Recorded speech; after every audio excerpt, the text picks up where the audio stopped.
कि एंजलों की क्या संख्या है पूरे दुनिया के अंदर। अगर परमेश्वर ने एंजल्स को बनाया, स्वर्गदूतों को बनाया, तो मैं आपको बताना चाहता हूं कि बाइबल के अंदर परमेश्वर ने एक बात समझाई है हमें कि स्वर्गदूतों का उद्धार नहीं होता है। फर्स्ट ईयर नोटिफिकेशंस आप सभी को बताता हूं कि शैतान, दुष्ट आत्माओं और स्वर्गदूतों का उद्धार नहीं होता है। उद्धार सिर्फ परमेश्वर ने मनुष्य के लिए रखा है। अगर आज एक मनुष्य परमेश्वर के वचन पर मन लगाता है, उसी का उद्धार होता है। अभी कोई फॉलन एंजल है या कोई दुष्ट आत्मा है, उनका उद्धार नहीं है। उनको सभी को नाश होना है और उनको पता है कि भविष्य में हमारा सभी को हमें नरक में जाना है। इन सभी डिमोनिक स्पिरिट्स को और फॉलन एंजल्स को सब पता है कि एंड हमारा खराब है। और इसलिए आज पूरे विश्व में शैतान पीक लेवल के ऊपर पाप को बढ़ा रहा है और अंत के दिन शुरू हो चुके हैं। और मैं आपको बता चुका हूं कि बाइबल में साफ लिखा है, यीशु ने कहा था कि मत्ती अध्याय में कि तुम मेरे विषय में जानना चाहती हो तो ये बात याद रखना कि नूह के समय को याद रखना। नूह का समय जैसे आया था वैसे ही वो समय वापस आएगा अंत के समय में। अभी मैंने आपको पिछले टाइम आपको मैंने ये बात बताना भूल गया था कि महाराष्ट्र के अंदर कोई एक प्रांत है, वहां पर एक झील है जो लाल पानी में कन्वर्ट हो गई है। और आपने न्यूज में भी देखा होगा कि ये भी एक बहुत बड़ा मिरेकल है और एक बहुत बड़ी एक न्यूज है जो लोगों को समझ में नहीं आ रहा कि पानी उस झील का हरा था और इस समय वो लाल हो चुका है। That is a more important thing कि अब वो सारी चीजें हो रही है जो मूसा के समय में थी।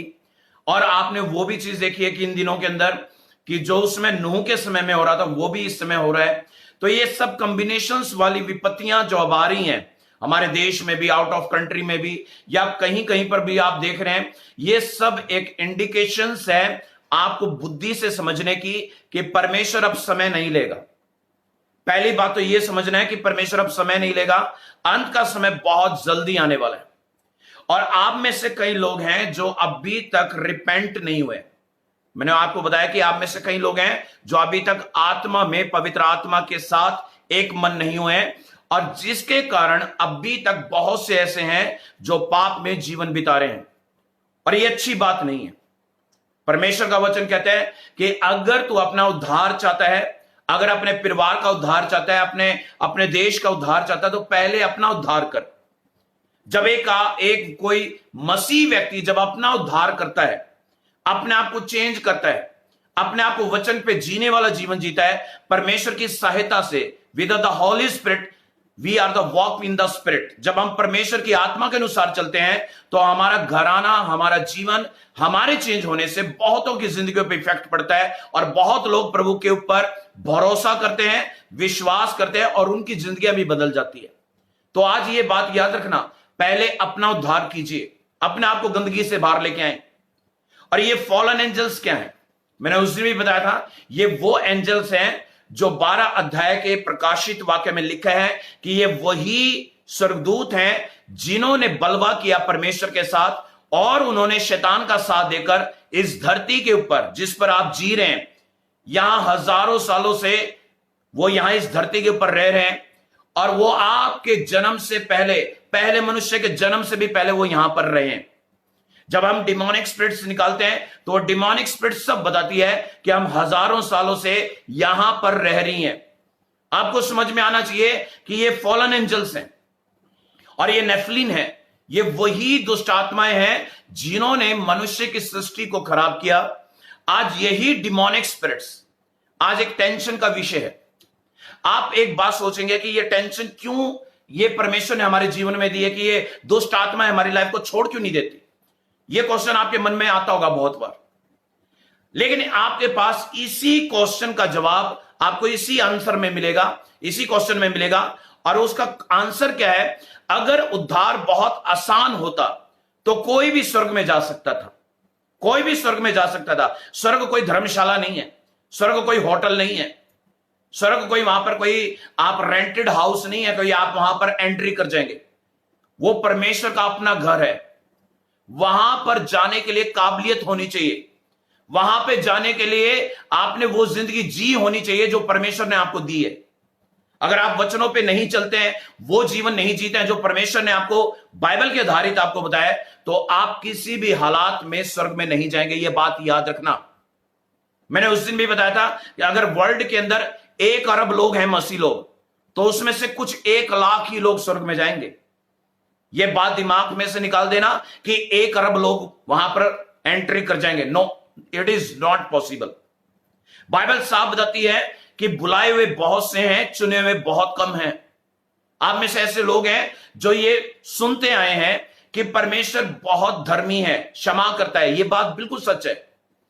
परमेश्वर बहुत प्रेम करता है सभी को। जीवन बदलने के लिए वो बार बार आपको चांस देता है, बदलने के लिए आपको बार बार मौका देता है कि पाप छोड़ दो, पाप छोड़ दो। प्रचारक भी प्रचार करता रहता है कि भाई आप अपने रिपेंट कीजिए, अपने मन का बदलाव कीजिए, अपनी सोच का बदलाव कीजिए। आपको कितनी बार ये बात सुनने को मिलती है, लेकिन लोग उसके ऊपर अमल नहीं करते। उनको क्या लगता है कि शायद जो मैं छोटी छोटी गलतियां कर रहा हूं वो मेरी लाइफ में अपने आप से जाएगी। दुनिया में पाप कभी अपने आप से नहीं जाता। It is my experience.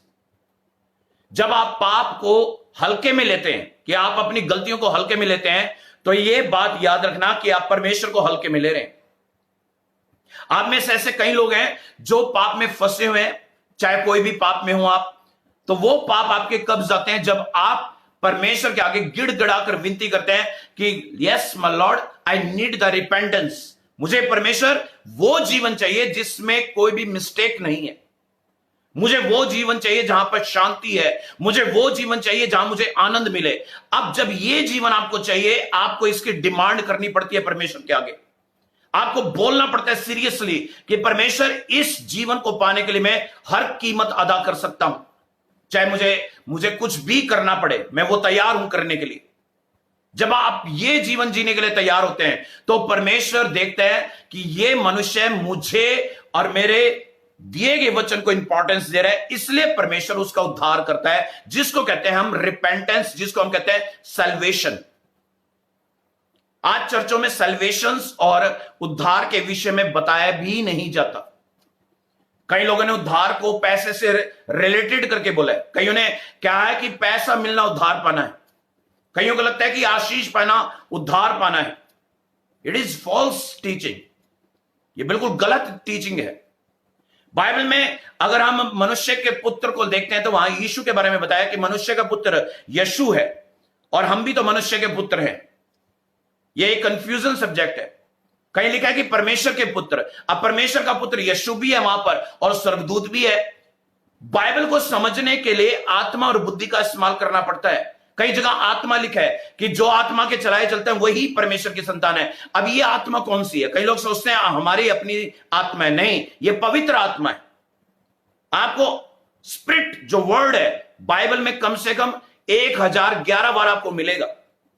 आप सोचते होंगे ये स्पिरिट वर्ड पर्टिकुलर किस सब्जेक्ट के लिए कहा गया?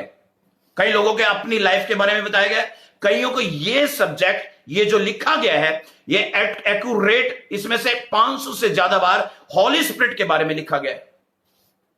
अब आपको बाइबल के विषय में समझने के लिए आपको एक डीप टीचिंग चाहिए, एक डीप आपको मेडिटेशन चाहिए, एक डीप आपको कंसंट्रेशन चाहिए कि परमेश्वर का वचन क्या बता रहा है।